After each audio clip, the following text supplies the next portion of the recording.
하나님께서 찾아오셔서 죄로 인하여 죽을 수밖에 없는 우리들을 구원하여 주신 그 놀라운 하나님의 은혜에 감사를 드립니다. 참 우리의 삶 가운데에 늘 주님을 찬양하며 감사하며 이 놀라운 복음을 전파하며 살아갈 수 있도록 은혜 부어 주시옵소서. 우리가 정말 어제나 오늘이나 영원토록 동일하신 그 하나님을 믿습니다. 주님, 나의 나 된 것은 오직 하나님의 은혜인 줄 알고 늘 감사하며 살아갈 수 있도록 역사하여 주시옵소서. 이 예배 가운데 하나님께서 함께하여 주실 줄 믿사오며 살아계신 예수 그리스도 이름으로 간절히 기도드립니다. 아멘. 사도신경 5의 신앙을 고백드립니다. 전능하사 천지를 만드신 하나님 아버지를 내가 믿사오며 그 외아들 우리 주 예수 그리스도를 믿사오니 이는 성령으로 잉태하사 동정녀 마리아에게 나시고 본디오 빌라도에게 고난을 받으사 장사한 지 사흘 만에 죽은 자 가운데서 다시 살아나시며 하늘에 오르사 전능하신 하나님 우편한 자 계시다가 죄로서 산 자와 죽은 자를 심판하러 오시리라. 성령을 믿사오며 거룩한 공예와 성도가 서로교통하는 것과 죄를 사하여 주신 것과 몸이 다시 사는 것과 영원히 사는 것을 믿사옵나이다. 아멘. 교동문 시편 23편입니다. 구약성경 시편 23편을 찾으시기 바랍니다.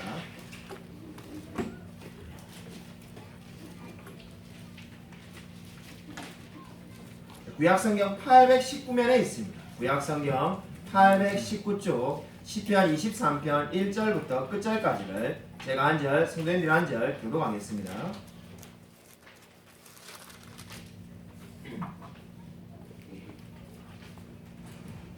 시편 23편 1절부터 끝절까지입니다. 여호와는 나의 목자시니 내게 부족함이 없으리로다. 그가 나를 푸른 풀밭에 누이시며 쉴만한 물가로 인도하시는도다. 내 영혼을 소생시키시고 자기 이름을 위하여 의의 길로 인도하시는도다. 내가 사망의 음침한 골짜기로 다닐지라도 해를 두려워하지 않을 것은 주께서 나와 함께 하심이라. 주의 지팡이와 막대기가 나를 안위하시나이다. 주께서 내 원수의 목전에서 내게 상을 차려주시고 기름을 내 머리에 부으셨으니 내 잔이 넘치나이다. 내 평생의 선하심과 인자하심이 반드시 나를 따르리니 내가 여호와의 집에 영원히 살리로다. 아멘. 다 함께 하셔서 찬송가 391장 부르도록 하겠습니다.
오 놀라운 구세주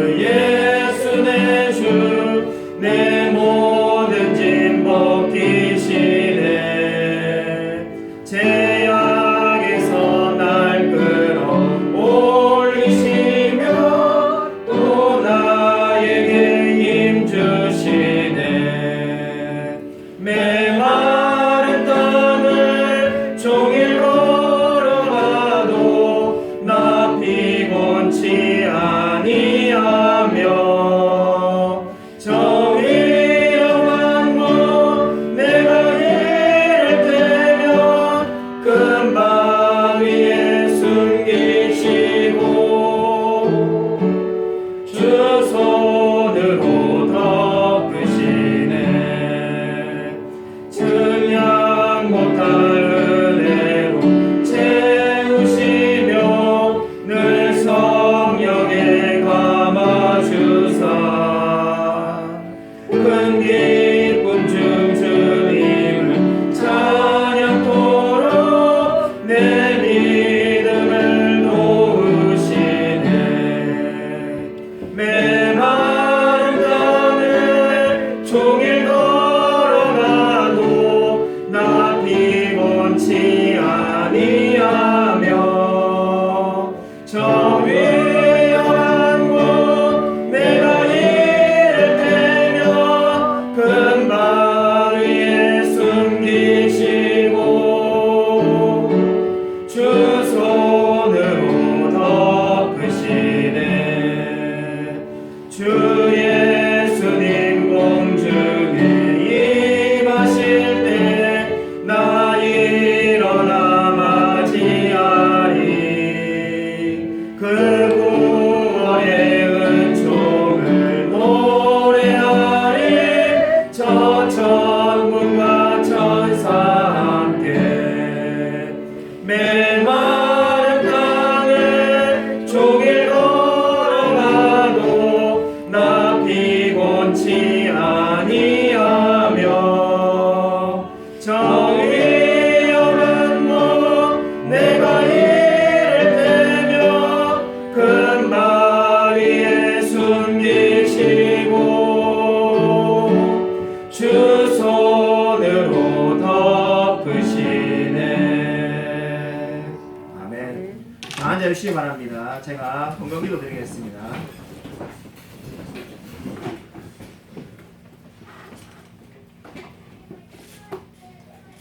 그렇습니다. 주님, 정말 놀라운 주님께서 우리의 삶 가운데 늘 함께하여 주셨음을 감사를 드립니다. 우리가 어려울 때나 힘들 때나 외롭고 고독할 때나 낙심해서 절망 가운데 빠져 있을 때나 주께서 늘 함께하였음을 감사를 드립니다. 정말 이러한 신앙의 고백으로 하나님께 헌금을 드립니다. 정말 주님께서 받으시고 우리의 삶 가운데 특별히 2023년도에 우리의 삶의 여정 가운데 축복하여 주시옵소서. 바라옵기는 정말 이 물질을 통해서 이 헌금을 통해서 우리 복음을 알지 못하는 수많은 영혼들에게 기히 사용되어지기를 소원합니다. 특별히 우리 넘치는 교회 2023년도에 부흥할 수 있도록 하나님 축복하여 주시옵소서. 우리가 원하는 김보라 선교사님에게도 하나님께서 함께 하셔서 선교하는 그 선교지에서 수많은 영혼들에게 복음을 전파하며 살아갈 수 있도록 역사하여 주시옵소서. 아멘. 2023년도에 경제가 더 어려워진다는 이야기가 많이 있습니다. 참 우리가 물가가 오르고 여러 가지 삶의 어려움이 많이 있지만은 주님이 함께 하심으로 올 한 해도 넉넉히 승리하며 살아간다라고 간증할 수 있도록 하나님 축복하여 주시옵소서. 주께서 우리의 삶의 직장과 일터와 삶 가운데 늘 함께하여 주실 줄 믿사오며 살아계신 예수 그리스도 이름으로 간절히 기도드립니다. 아멘. 네, 우리 옆에 있는 분들과 인사하도록 하겠습니다. 한 주간 평안하셨습니까? 인사하겠습니다.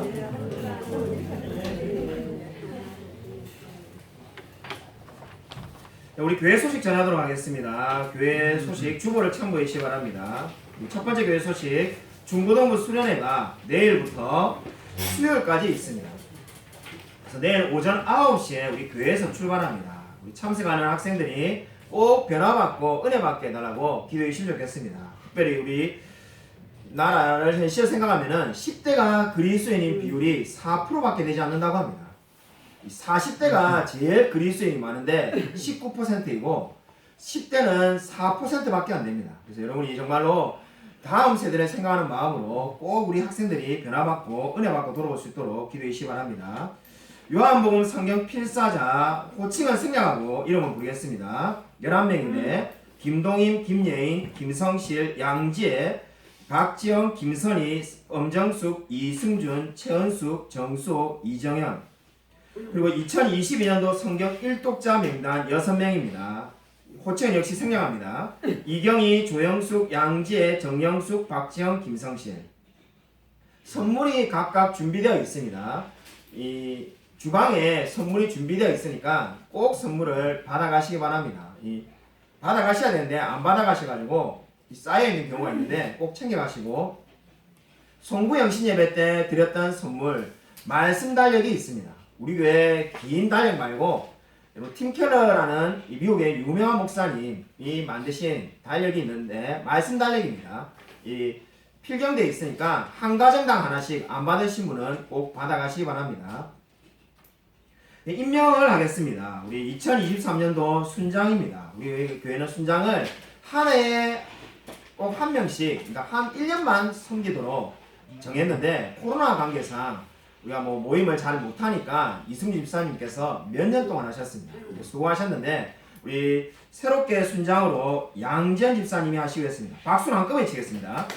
지금 나중에 한꺼번에 치겠습니다. 우리 미디어 담당은 우리 지금 앞에 계신데, 우리 설교 동영상은 앞으로 촬영하고 이 업로드하는 모든 부분을 우리 오연석 집사님께서 해주시겠습니다. 그래서 새롭게 순장을 맡으신 우리 양지연 집사님, 그리고 미디어 담당 오연석 집사님과 우리 지금까지 수고해 주셨던 우리 이승주 집사님께 한번 감사의 박수 하도록 하겠습니다.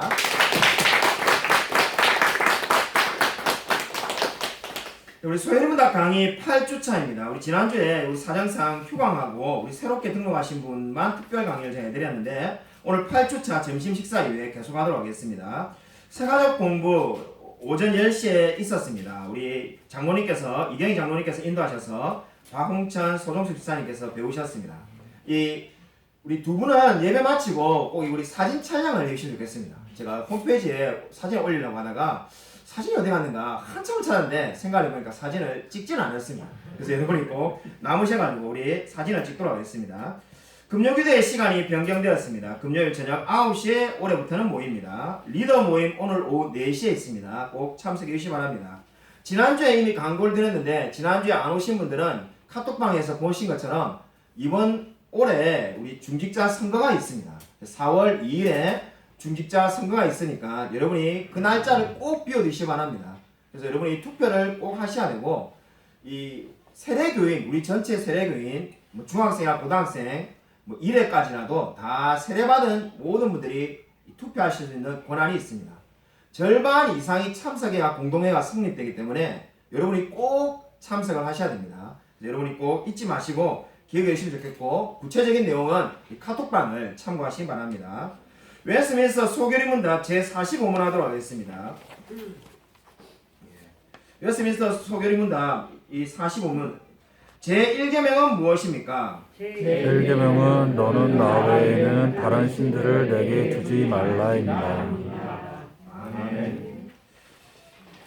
오늘 설교 말씀은 요한복음 9장 1절부터 7절입니다. 예수님의 이적 9번째 시간이 되겠습니다.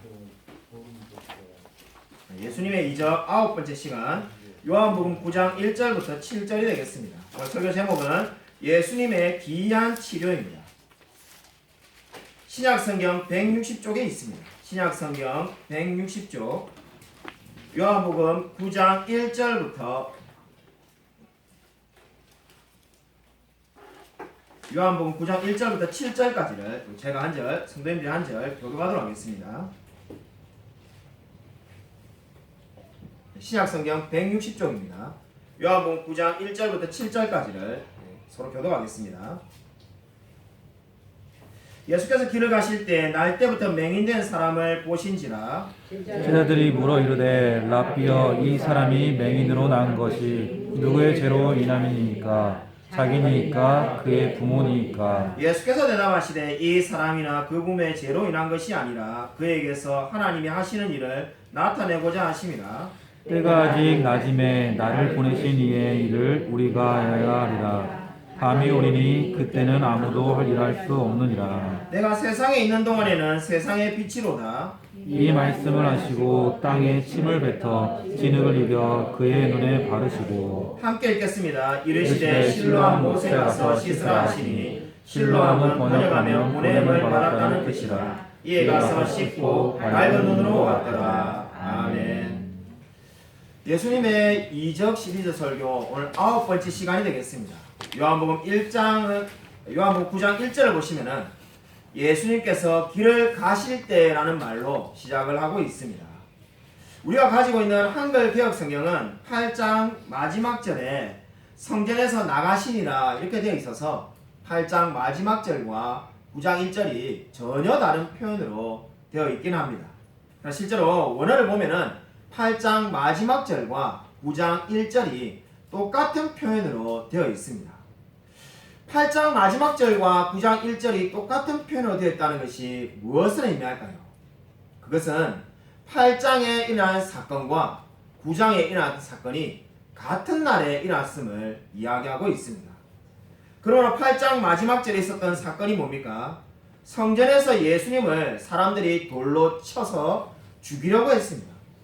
그 사건이 일어난 그날에 지금 오늘 우리가 읽은 이 맹인의 눈을 뜨는 사건이 일어났다고 성경은 말을 하고 있습니다. 그러니까 예수님은 지금 자신을 돌로 쳐서 죽이려고 하는 사람들을 피해서 성전 안에서 밖으로 나왔습니다. 밖으로 나오니까는 누구를 본 겁니까? 그 성전 밖에 앉아있는 맹인을 보았다라고 성경은 말씀하고 있습니다. 왜 앞을 보지 못하는 맹인이 성전 앞에 있었을까요? 그 이유는 율법에 이 맹인들에 대해서 주의를 기울이며 돌보라고 엄격하게 말씀하고 있기 때문입니다. 레위기 19장 14절을 보면은 이렇게 말씀합니다. 너는 기먹은 자를 저주하지 말며 맹인 앞에 장애물을 놓지 말고 내 하나님을 경외하라. 나는 여호와이니라. 율법의 말씀은 분명하게도 맹인들에게 그 앞에 장애물을 두지 말라 이렇게 말합니다. 이 말씀은 맹인들 앞에 장애물만 두지 않으면 된다는 게 아니라 여러분 아마 소율문답을 공부하신 분들은 잘 알 겁니다. 모든 성경의 금지 명령에는 뭐가 있다라고 이미 생각을 하라고 했습니다.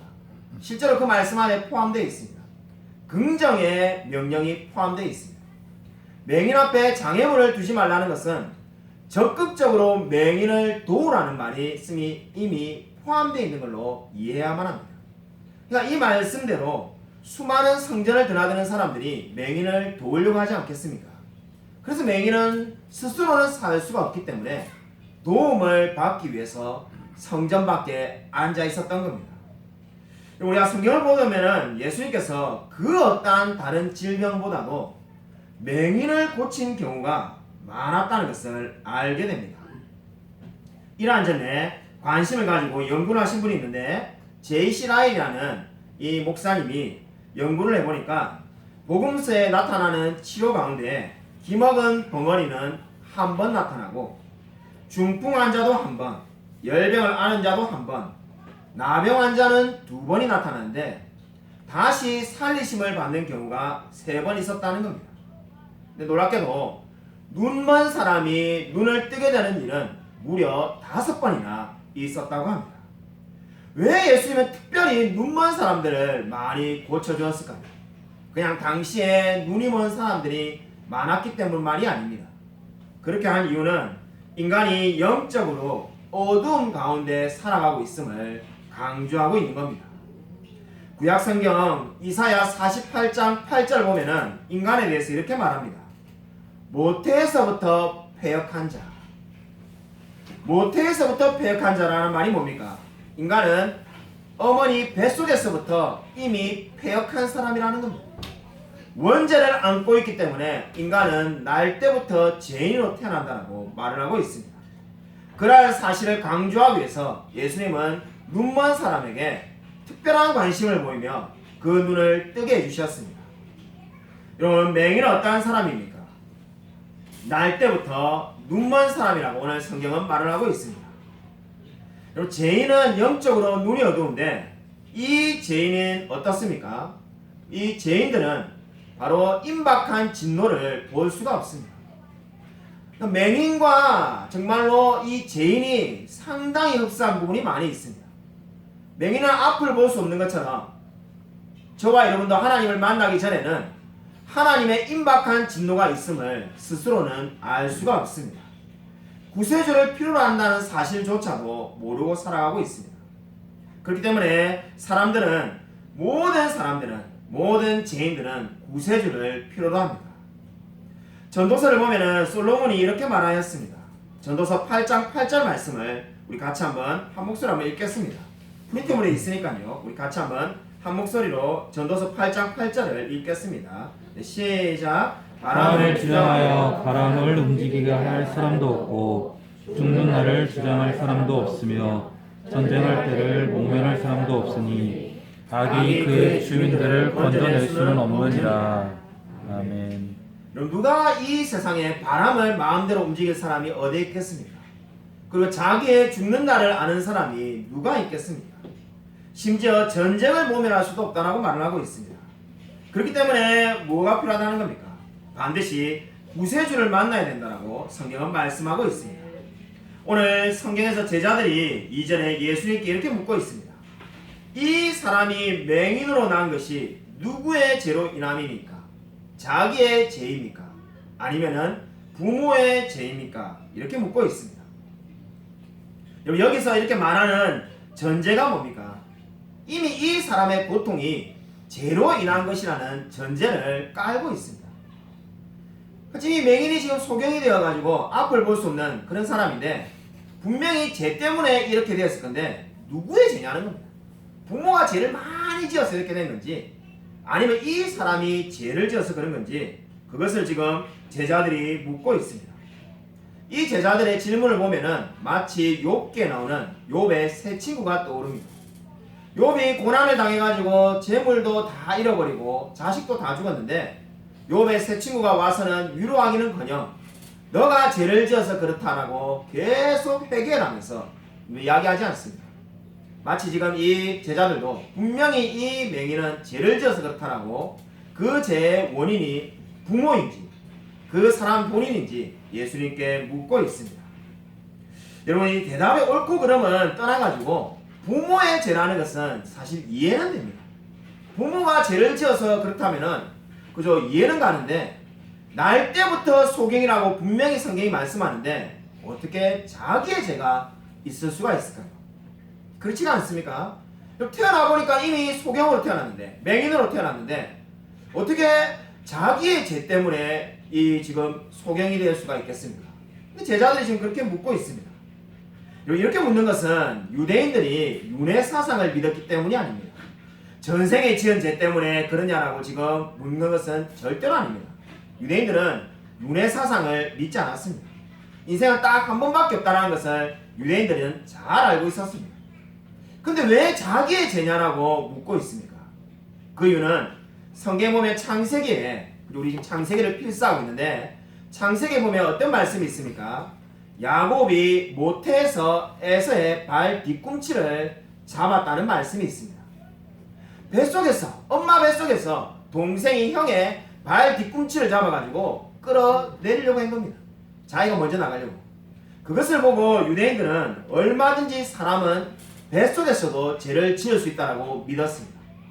그렇기 때문에 지금 이 제자들이 이 맹인이 자기의 죄 때문인지 아니면은 부모의 죄 때문인지라고 묻고 있는 겁니다. 사람들은 본능적으로 누구 탓인지 묻는 경향이 있는 것 같습니다. 뭔가 불편하거나 문제가 생기면은 끊임없이 이것이 누구의 책임인지 묻는 것이 인간의 본능인 것 같습니다. 지난주에 제가 평일에 교회를 출근해서 여러가지 이렇게 쓰레기를 정리해가지고 지하 2층에 가면은 재활용품을 버리는 곳이 있습니다. 지하 2층에 쓰레기를 버리고 갔는데 거기에 가서 보니까는 우리 여기 삼성프라자 직원분 중에 한 분과 여러 명의 직원이 있는데 그 중에 한 분과 또 다른 여기에 지금 그 거주하시는 분 중에 이 입주해 있는 분 중에 한 분이 이렇게 말다툼을 하는 것을 보게 되었습니다. 제가 이게 무슨 내용인가 싶어하고 엿들으니까는 엘리베이터 문이 너무 늦게 닫힌다면서 지금 그 직원에게 다그치고 있는 겁니다. 근데 직원분이 막 어이없어 하면서 그 시간을 자기가 재봤다는 거예요. 이게 지금 엘리베이터 문 닫히는 걸 말하는 거예요. 문이 열리고 닫히는 거.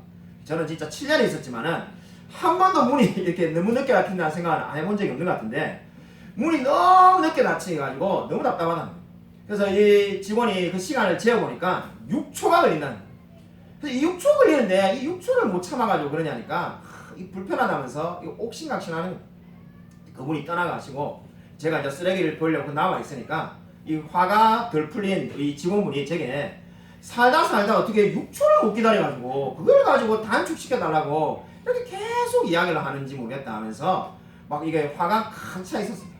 제가 참으십시오 참으십시오 이야기하니까 목사님이시니까 제게 성경 구절을 한 구절 알려달라는 거예요. 교회를 안 다니신 분이 성경 구절을 바로 이렇게 억울하고 힘들 경우 이렇게 애매하게 자기가 힘든 경우에 도움을 받을 수 있는 성경 구절을 하나 알려주시면은 자기가 이게 그 휴대폰에 저장을 해놓고 늘 보겠다는 거예요.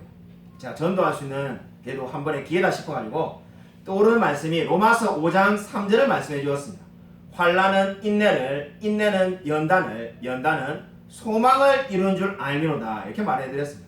그러니까 이분이 연단이 뭔지 모르겠다는 거예요. 근데 연단을 또 한참을 설명했습니다. 여러분이 아마 예전에 제 설교 들은 기억날 겁니다. 그러다 보니까 이게 그냥 서서 지하 2층에서 거의 뭐 한 편에 설교를 했는데 그래서 이렇게 계속 서서 설명을 해드렸습니다. 그러니까 그분이 감사하다면서 자기가 정말로 힘들 때마다 환난을 당할 때마다 그 말씀 생각했다라고 말씀을 해주었습니다. 자, 그 일을 가만히 보면서 생각했습니다. 누가 특별히 잘못한 게 없는데 그죠? 이게 애매하게 정말로 힘든 경우를 겪게 되는 경우가 많이 있습니다. 살다 보면은 저와 여러분이 특별히 잘못한 것이 없는데도 어려움에 처하는 경우가 많이 있습니다. 저는 어렸을 때 우리 집에 우리 아버지 친구분이 놀러 오셨는데 그분의 손가락이 6개가 있었던 것을 잊지 않고 기억하고 있습니다. 흔히 육손이라고 말하죠. 이 손가락이 이렇게 있으면 여기에 하나가 더 달려 있었습니다. 제가 어릴 때 그걸 보고 얼마나 놀랐는지 모릅니다. 사람이 어떻게 손가락이 6개가 있을까? 놀라가지고 제가 막 당황해하는 이 어린 아이에게 그분이 오히려 차분하게 자기가 태어나 보니까 이렇게 손가락이 하나 더 있었다는 겁니다. 아마 그분이에게도 아마 우리가 물을 수가 있을 것 같습니다. 그분의 잘못인지 아니면 부모의 잘못인지 누구 때문에 그렇게 되었을까요? 아마 그 누구도 대답을 할 수가 없을 겁니다. 여러분들 오늘 성경은 어떻게 말씀하고 있습니까? 예수님은 둘 다가 아니라고 말을 하고 있습니다. 예수님은 이렇게 된 이유가 어디 있다는 겁니까? 하나님이 하시는 일을 나타내고자 하심이라고 말씀하고 있습니다. 사람은 끊임없이 모든 일의 원인을 찾아내고자 합니다. 여러분 욥기를 보면은 욥이 자신이 고난당한 원인을 알지 못해서 괴로워합니다. 근데 놀라운 것은 하나님께서 나타나시고 난 다음에 욥에게 그 고난의 이유를 설명해 줍니까? 그렇지가 않습니다. 고난의 이유는 끝까지 욥이 알지 못하였습니다. 천상에서 일어나는 일로 그냥 끝났습니다. 근데 욥은 자신의 모든 처지를 만족하며 나중에 어떻게 고백합니까? 하나님을 만나고 난 다음에 내가 귀로만 듣던 하나님을 눈으로 뵙게 되었다라고 고백하지 않습니까? 여러분 우리 사람의 본능은 끊임없이 원인을 찾습니다. 그러나 이 지금 요한복음 9장에 나오는 맹인에게 너가 고난을 당하고 있는 이 어려움이 질병을 앓고 있는 이 질병이 부모의 죄라든지 아니면 나의 죄 때문이라는 것을 알아본들 무슨 위로가 있겠습니까? 아무런 위로가 되지 않습니다. 하나님이 하시는 일이라는 게 뭡니까? 이 맹인의 눈을 뜨게 해주겠다는 겁니다. 원인을 알아본들 아무런 위로가 되지 않습니다. 진정한 위로는 보지 못하는 자가 보게 되는 건 줄로 믿으시기 바랍니다. 저와 여러분이 정말로 경제적으로 어렵든지 아니면 건강이 좋지 않든지 어려움을 겪고 있을 수 있습니다. 근데 그 어려움 가운데 그 원인을 알아본들 무슨 위로가 되겠습니까? 진정한 위로가 뭡니까? 진정한 위로는 그 어려움을 이겨내는 것이지 않겠습니까? 여러분 하나님의 일을 사모하시기 바랍니다. 주께서 모든 문제를 해결해 주실 줄로 믿으시기 바랍니다. 여러분 맹인의 눈을 뜨게 하기 위해서 6절을 보면은 예수님께서 침을 뱉어서 진흙을 이겨 그의 눈을 마르십니다. 우리가 정말 예수님의 이적을 시리즈로 말씀을 살펴보고 있는데 너무 이상하다는 생각이 안 들래야 안 들 수가 없습니다. 위생의 문제 이런 거는 다 제쳐놓고 나도 예수님께서 다 말씀으로 낫게 하셨습니다. 우리 지난주에 말씀을 살펴봤던 왕의 신하의 아들도 멀리 가버나움에 수십 킬로미터 떨어져 있지만은 예수님이 말씀하니까 나았습니다. 그렇게 말씀으로 내 눈을 뜰지어다 이렇게 하면 될 것 같은데 왜 침을 뱉으셔가지고 진흙을 눈에다가 발라주었을까요? 마치 어떻게 보면 그냥 미신을 지금 행하고 있는 것처럼 보입니다. 그죠? 우리가 마치 막 눈에다가 뭘 바르고 이러면 낫는다 뭐 이렇게 하는 그러한 미신을 하는 것처럼 보여지는 이 말씀을 우리가 어떻게 이해해야 될까요? 교회사를 읽어보면은 이 말씀에 대해서 여러 개의 견해가 있음을 알게 됩니다. 그 중에 이 한 가지 견해가 있는데, 여러 가지 견해가 있지만은, 침은 그리스도의 신성을 상징하고 진흙은 그리스도의 인성을 상징한다는 해석이 있었습니다. 이런 뭐 그럴듯하게 들립니까? 그러니까 침은 그리스도가 하나님이란 걸 나타내고, 진흙이라는 것은 인간은 흙에서 왔으니까 인간의 그 몸을 입은 바로 그리스도의 인성을 뜻한다. 이런 해석이 한때 교회사를 보면은 크게 유행하였습니다. 그러나 아무리 봐도 그러한 주장을 할 만한 해석의 근거를 찾을 수가 없습니다. 그럼 왜 예수님은 진흙을 맹인의 눈에 바르셨을까요? 사실 진흙을 굳이 바르지 않아도 이미 앞을 볼 수 없는 사람입니다. 예수님께서 굳이 진흙을 바르지 않아도 어차피 앞을 못 보는 사람에게 왜 더 어찌 보면 비참할 정도로 눈에다가 진흙을 발라서 예수님께서 그 사람을 치료해 주시려고 했을까요? 여러분, 이 말씀을 이상하게 막 상상할 필요가 없습니다. 이상하게 상상하면은 제가 좀 전에 교회사의 한 견해를 소개시켜 드렸는데 더 이상한 견해들도 더 많이 있습니다. 그 모든 견해들은 이 침이 뭐고 진흙이 뭘까라고 끊임없이 상상하면은 말도 되도 안 하는 이상한 견해가 나올 수밖에 없습니다. 여러분, 성경은 성경으로 풀면은 되는 겁니다. 이 말씀에 대한 해답은 아주 간단합니다. 여러분, 이 말씀에 여러분 앞에 있는 5절을 보십시오. 여러분, 우리 5절 말씀을 우리 같이 한번 읽겠습니다. 우리 5절 말씀 오늘 읽었지만 다시 한번 읽겠습니다. 9장 5절. 네, 시작. 내가 세상에 있는 동안에는 세상의 빛이로라. 여러분, 예수님께서 자기를 소개하고 있습니다. 나는 세상에 있을 때는 세상의 빛이라는 겁니다. 그리고 난 다음에 진흙을 이겨서 그 사람의 눈에 바르셨습니다. 결국 진흙을 이기며 발라준 행위는 이 지금 세상의 빛이라는 말씀과 밀접한 관련이 있다는 것을 우리가 알 수가 있습니다.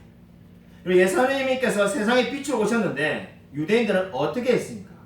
우리가 8장 마지막 절에 본 것처럼 그날 같은 날에 성전에서 예수님은 돌에 맞아 죽을 뻔하였습니다.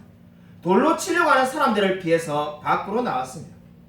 여러분, 이 예수님께서 세상에 빛으로 왔지만은 사람들은 전혀 예수님을 알아보지 못하였습니다. 예수님께서 그렇다고 갑자기 오신 것도 아닙니다. 구약 성경에 수십 차례 계속해서 오랜 시간 동안 메시아가 오실 거라고 예언을 해주었습니다. 그러나 이스라엘 백성들은 전혀 예수님을 알아보지 못하였습니다. 그래서 그러한 사람들에게 예수님께서는 어떻게 하신 겁니까? 바로 유대인을 대표하는 이 맹인에게 정말로 진흙을 눈에다 바르셔서 앞을 보지 못하는 맹인과 마찬가지다라는 것을 지금 행동으로 말씀하고 있는 겁니다. 한마디로 이스라엘 백성의 현재 상황이 지금 이 맹인과 똑같은 상황에 처해 있다고 강조하고 있는 겁니다. 그러므로 진흙을 눈에다 바른 것은 정말로 이스라엘 백성들이 세상에 빛으로 오신 예수 그리스도를 알아보지 못한다는 것을 나타내고 있습니다.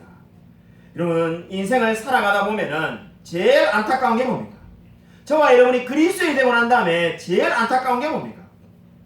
물론 내가 좀 더 모태신앙이 아닌 분들은 좀 더 일찍 주님을 만났으면 좋겠습니다라고 고백할 분들이 있을 겁니다. 그러나 그 다음으로 안타까운 것은 이 놀라운 예수 그리스도를 여전히 알아보지 못하는 사람들이 너무나 많다는 겁니다. 예수님의 시대뿐만 아니라 지금도 너무나 많은 사람들이 예수님을 알아보지 못하고 있습니다. 그래서 예수님은 그 맹인의 눈에다가 진흙을 바른 겁니다.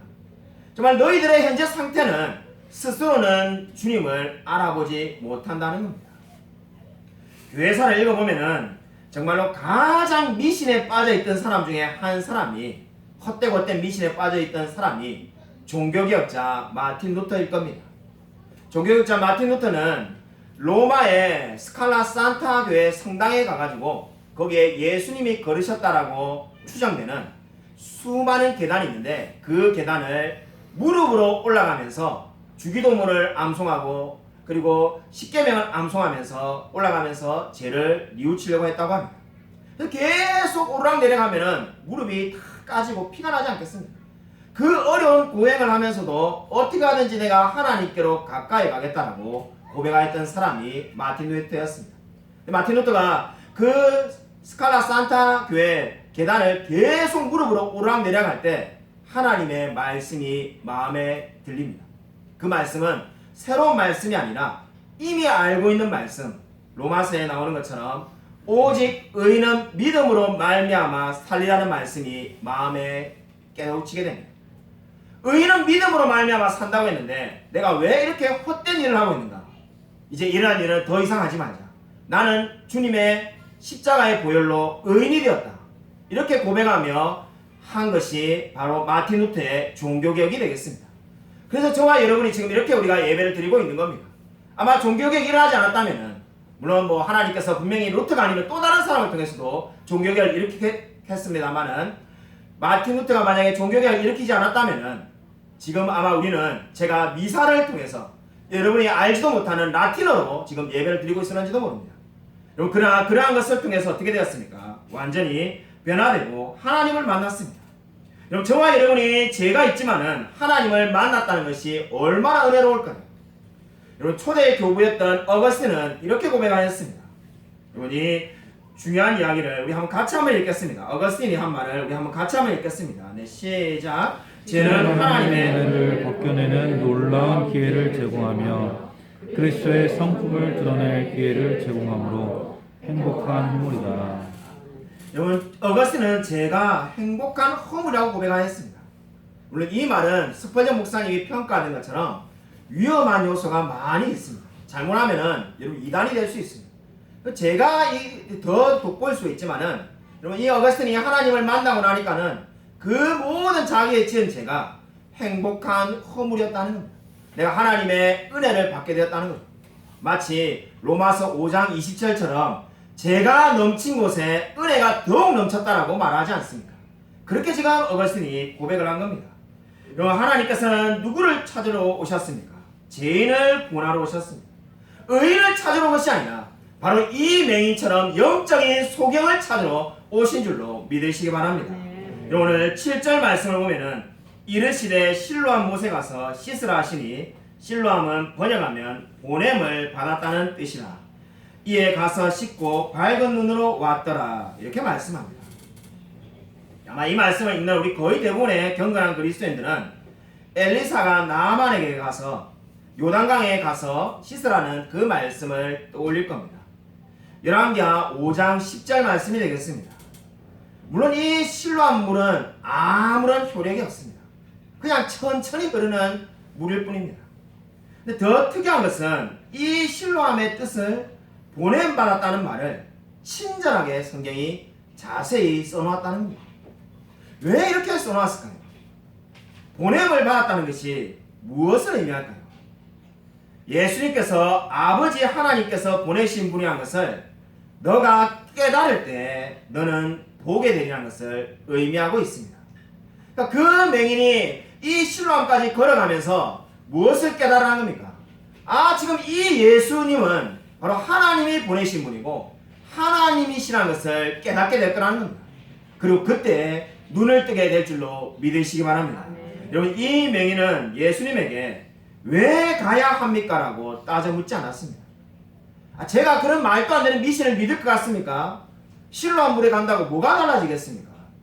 이렇게 말하지 않았습니다. 그 말씀을 듣자마자 즉각적으로 순종했습니다. 여러분 오늘 이 맹인의 신앙이 있음을 어떻게 알 수 있습니까? 이 사람이 믿음이 있다는 것은 말씀을 듣자마자 즉각적으로 순종한데 알 수가 있습니다. 이 맹인은 믿음이 있는 사람이었습니다. 그렇기 때문에 말씀을 듣자마자 그대로 순종하였습니다. 여러분 믿는다는 게 뭘까요? 여러분 믿음이란 무엇입니까? 우리 지난해 금요기도회 때 히브리서 11장을 설교한 적도 있는데 믿는다는 게 뭘까요? 여러분 믿는다는 것은 10가지, 100가지, 1000가지의 수많은 명령들을 지키라는 게 아닙니다. 오직 한 가지만을 하라는 겁니다. 그것은 바로 예수님을 신뢰하고 그분께 모든 것을 맡기라는 것이 믿음의 의미인 줄로 믿으시기 바랍니다. 하나님이 우리에게 요구하는 것은 이것뿐입니다. 나를 신뢰하고 나에게 너의 모든 것을 맡기라는 겁니다. 이 맹인에게 요구한 것도 마찬가지였습니다. 말씀을 믿고 그 말씀에 순종해서 나아가라는 겁니다. 황당한 명령처럼 보이지만은 그 말씀을 믿을 때 눈이 뜨게 된 줄로 믿으시기 바랍니다. 스펄전 목사님의 설교집을 보면은 태어날 때부터 맹인이었던 자기 교회 성도 이야기를 적어 놓았습니다. 너무나 감동적입니다. 이 스펄전 목사님의 교회 성도 중에 한 명이 이 지금 성경에 나오는 사람처럼 날 때부터 맹인이었습니다.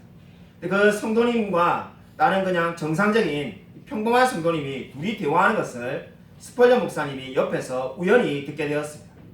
이 맹인인 그리스도인이 이렇게 말하는 거죠. 그 평범한 그리스도인에게 제가 우리 여기 앞에 있는 성도님보다 더 하나님께 감사할 일이 많습니다.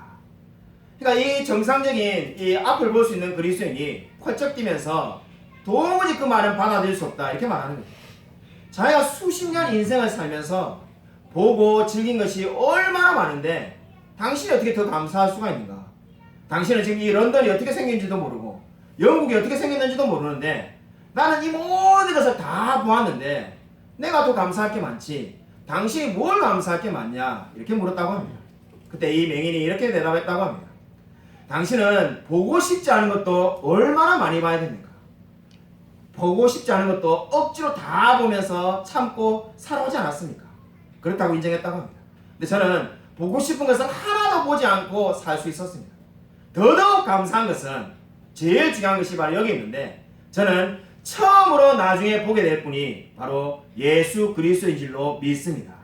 저는 제가 이제 눈을 떠서 천국에 가서 처음에 보게 되는 분이 예수님일 겁니다. 그렇기 때문에 저는 가장 감사할 것이 많은 사람입니다. 이렇게 고백하는 이야기가 나옵니다. 여러분 너무나 감동적이지 않습니까? 앞을 평생을 보지 못하고 살면은 사실 원망하고 저주하기 쉬운데 그저 다른 사람들보다 더 감사할 것이 많다라고 찬양하며 감사하는 모습이 얼마나 우리에게 많은 도전을 주는지 모릅니다. 여러분 오늘 맹인이 변화된 것을 보십시오. 이 맹인의 이야기 중에 저와 여러분이 반드시 기억해야 될 것이 있습니다. 설교를 너무 본문을 길게 잡을 수 없기 때문에 7절까지 읽었습니다만은 오늘 사실 이 9장 전체가 이 맹인에 대한 이야기입니다. 여러분 오늘 성경을 보시면은 이 맹인의 고백이 변화됩니다. 11절을 보시면은 그 사람이 뭐라고 말합니까? 눈을 뜨고 난 다음에 10절에 사람들이 묻습니다. 내 눈이 어떻게 떠졌느냐? 11절에 뭐라고 말합니까? 예수라는 그 사람이 진흙을 이겨서 내게 눈을 바르고 실로암에 가서 씻으라니까 보게 되었습니다. 예수라는 그 사람이라고 예수님을 말합니다. 사람들이 예수라고 부르는 그 사람이 저 눈 뜨게 해줬어요. 이렇게 그냥 담담하게 이야기했습니다. 17절에 보면은 이 맹인이 예수님에 대해서 뭐라고 평가합니까? 선지자라고 말합니다. 구약성경에 나오는 다니엘이나 모세나 이런 수많은 선지자 같은 그런 선지자라고 이제 이 예수님을 높이 평가합니다. 38절에 보면은 이제 이 맹인이 뭐라고 고백합니까? 주여 내가 믿나이다라고 말하면서 이제 주님 앞에 절을 합니다. 주여 내가 믿나이다라고 고백을 하고 있습니다. 이 맹인은 계속해서 믿음이 변화되고 성장하고 있습니다. 처음에는 그저 예수라는 그 사람이 나를 낫겠다고 말했지만은 이제 시간이 지나니까 선지자 이제 주여라고 고백을 하고 있습니다. 여러분 저와 여러분도 마찬가지입니다.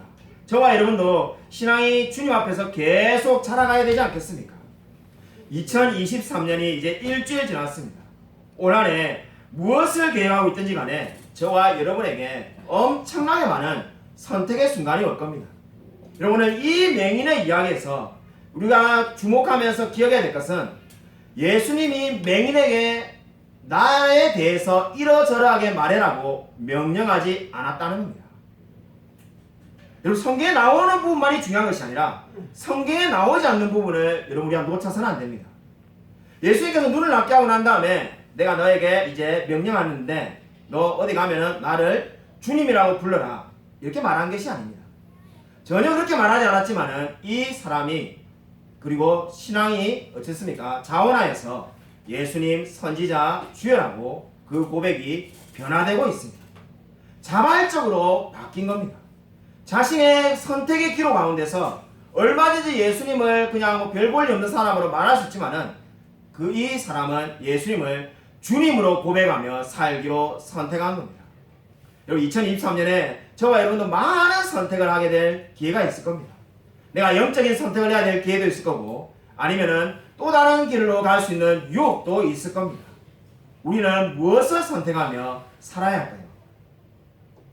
제 친구 목사님이 이 책을 전화를 줘가지고 이 책에 고민을 말해 주었습니다. 교회를 이전해야 하는가 아니면 그 자리에 그대로 머물러 있어야 하는가. 자 실명은 거론하지 않겠습니다만은 예전에 우리 교회 와서 한번 설교하신 적이 있는 분입니다. 그 목사님께서 고민을 이야기해 주었습니다. 현재 그 목사님이 사역하는 교회는 앞에 사역했던 목사님의 기간까지 포함하면은 20년 넘게 상가에서 계속 한 자리에서 목회를 하고 있는 중입니다. 그래서 예전부터 교인들이 이사를 가고 싶어가지고 돈을 모으고 모아놓은 돈이 5천만 원이 있다는 겁니다. 그래서 이게 그 고민 중에 있는데 더더욱 옮기고 싶은 마음을 주는 것이 집주인이 전화가 와서는 요즘 이자가 엄청나게 많이 올랐으니까 이제 교회 월세를 올리는 게 합당하다고 그렇게 말했다는 겁니다.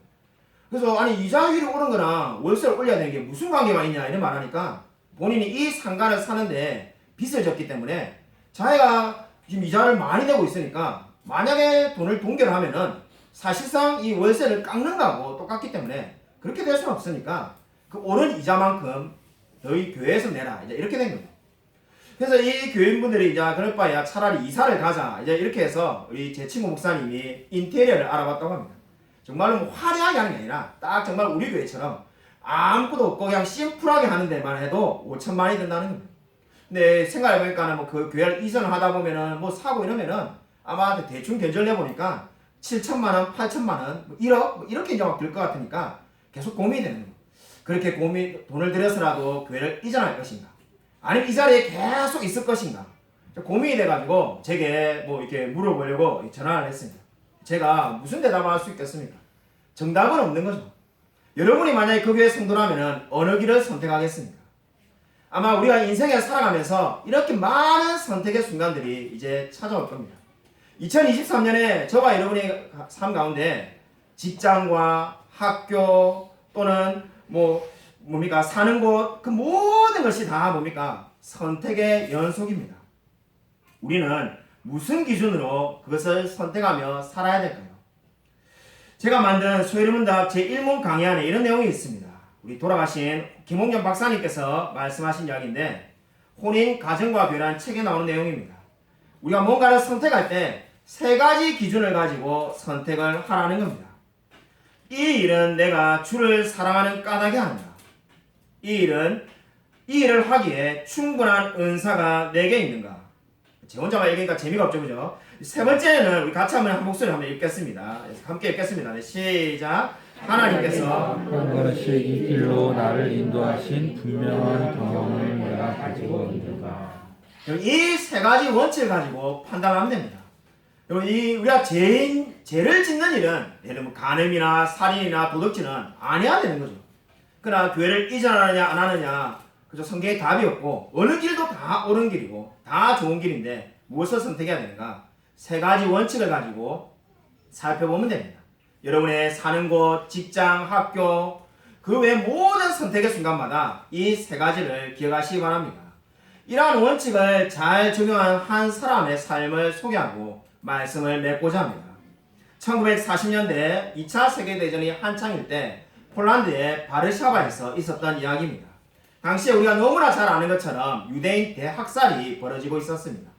한 달에 4,000명씩 그 바르샤바 지역에서 사람이 죽어나가고 있었다고 합니다. 한 달에 4,000명씩 죽어가고 있는데 당시에 이레나 샌들러라는 평범한 그리스도인이 살고 있었습니다. 그 당시에 그리스도인들이 많이 살고 있었지만 대부분 다 4,000명이 죽는다는 걸 다 알고 있지만은 마치 그 일이 없는 양 삶을 선택하며 살아가고 있었다고 합니다. 근데 이레나 샌들러는 내가 이렇게 살 것이 아니라 이들을 구해야 되겠다고 결심을 합니다. 근데 내가 뭘 할 수 있을까 생각을 해보니까 본인이 사회복지사입니다. 그래서 내가 사회복지과의 공무원으로 근무하고 있으니까 이 지위를 이용해서 사람들을 살려야 되겠다라고 다짐을 합니다. 그래서 유대인들이 살고 있는 지역에 자기가 방문할 수 있는 허가증을 받아냅니다. 그 허가증의 명목은 전염병을 퇴치한다는 명목으로 유대인들이 거주하는 지역에 마음대로 다닐 수 있는 허가증을 받아냅니다. 그리고 거기에 들어가서 지하 조직을 만들어가지고 유대인들을 탈출시키기로 결심을 합니다. 무려 2,500명이나 되는 사람을 이레나 샌들러가 탈출시켰다고 합니다. 근데 안타깝게도 이렇게 사람을 탈출시키는 과정 가운데 우리가 너무나 잘 아는 게슈타포라는 이거 유명한 독일의 나치 사람이죠. 그 사람에게 잡히게 됩니다. 잡히게 돼가지고는 이제 사형을 선고받게 됩니다. 사형을 선고받게 되니까 이제 죽을 수밖에 없다고 생각했는데 이 이레나 샌들러가 살려뒀던 수많은 사람들이 돈을 모아가지고 이 사형 집행관에게 뇌물을 줍니다. 그 집행관이 사형을 시켰다라고 정부에 보고하면서 실제로는 이 이레나 샌들러를 기절시켜가지고 이 하수구에다가 사람을 버려버립니다. 그래서 덕분에 정신을 깨서 살아난 이 사람은 계속해서 끊임없이 자기가 했던 대로 유대인을 탈출시키는 일을 계속했다고 합니다. 이 아이가 무엇을 보여줍니까? 얼마든지 이레나 샌들러가 다른 선택의 삶을 살 수 있었습니다. 그러나 그는 하나님께서 나를 세상에 보냈다라고 생각하며 그 수많은 영혼들을 구원하는데 자신의 삶을 드렸습니다. 그리고 저와 여러분도 이 세상에 보냄을 받은 사람들입니다. 2023년을 무엇을 하며 살기로 다짐하고 있습니까? 여러분, 하나님을 위해서 사시길 바랍니다. 하나님께서 여러분의 삶을 반드시 지켜주실 줄로 믿으시기 바랍니다. 여러분, 아무쪼록 예수님의 은혜를 받은 자로서 아직까지 은혜를 알지 못하는 수많은 사람들에게 이 복음을 전하며 살아가는 저와 우리 모든 성도님이 되시기를 주님의 이름으로 간절히 축원드립니다. 오늘 이 시간에 우리 한번 1분간 통성으로 기도하도록 하겠습니다. 하나님, 진정으로 예수님께서 이 세상에 보냄을 받은 자인 것처럼 저와 우리 모든 성도들도 하나님께서 이 세상에 우리를 보내신 것을 믿고 이 땅에 땅끝까지 이 복음을 전파하는 그 명령대로 복음을 전파하며 아직까지 복음을 알지 못하는 수많은 죽어가는 영혼들에게 그 복음을 전하며 기도하며 살아갈 수 있게 해달라고 이 시간 주여 한번 크게 외치고 간절히 통성을 기도하겠습니다. 주여, 아버지 감사를 냅니다. 하나님께서 아버지 함께 해줘서 정말 주님을 의지하며 신뢰하며 살아갈 수 있게 되시고 합니다. 하나님 아버지 동행하여 주셔서 정말 우리 하나님 주님의 은혜를 받은 자들입니다. 죄로 인하여 죽을 수밖에 없는 이 죄를 구원하시고 정말 우리가 정말 진정으로 하나님을 만날 수 있게 해주심을 감사를 드립니다. 하나님 아버지 변화되는 삶을 살아갈 수 있도록 아버지 도와주셔서 2023년이 이제 일주일 지났습니다. 하나님 진정으로 우리 하나님 주님을 의지하며 하나님의 영광을 위해 살아갈 수 있도록 아버지 도와주셔서 하나님 보내심을 받은 자로서 사명을 가지고 합당하게 살아갈 수 있게 되시기 바랍니다. 하나님 아버지만 죽어가는 수많은 영혼들에게 이 복음 전할 수 있게 되어지기를 소원합니다. 아직까지 하나님을 알지 못하는 수많은 영혼들을 위해서 늘 중보기도 하며 하나님 그들을 위해서 살아갈 수 있도록 아버지 도와주셔서 하나님 함께하여 주실 줄 믿습니다. 은혜 부어주셔서 아버지 하나님 아버지 감사를 드립니다. 오늘 성경에 말씀하신 것처럼 예수님께서 그 맹인의 눈을 뜨게 하신 것처럼 정말 죄로 인하여 죽을 수밖에 없는 우리들을 구원하여 주셨음을 감사를 드립니다. 하나님 우리가 정말 이 놀라운 하나님을 먼저 알게 된 자로서 아직까지 복음을 알지 못하는 수많은 영혼들에게 이 복음 전파하며 살아갈 수 있도록 은혜 베풀어 주셔서 정말 아직까지 하나님을 알지 못하고 죽어가는 수많은 영혼들이 있습니다. 그들에게 정말 이 놀라운 복음을 전파할 수 있도록 역사하여 주셔서 하나님 2023년을 하나님께 드리기를 소원합니다. 하나님 우리 마음 가운데 정말 주를 위해서 살 수 있도록 하나님 역사하여 주셔서 나의 욕망과 정욕을 다 십자가에 못 박으며 날마다 그리스도와 함께 동행하며 살아갈 수 있도록 은혜 부어 주셔서 주님께서 정말 우리가 어떠한 처지에 놓이든지 간에 늘 우리의 삶을 붙들어 주실 줄로 믿습니다. 하나님께서 매 순간순간마다 지켜보아 주실 줄 믿사오며 살아계신 예수 그리스도 이름으로 간절히 기도드립니다. 아멘. 이제는 주 예수 그리스도의 은혜와 하나님의 사랑과 성령의 교통하심이 복음을 알지 못하고 죽어가는 우리들을 구원하신 그 놀라운 하나님의 사랑을 힘입어 이 복음을 땅끝까지 전파하며 살아가기로 다짐하는 이 자리에 있는 성도들과 동영상 예배드리는 모든 성도들 머리 위에 지금부터 영원토록 함께 있을지어다.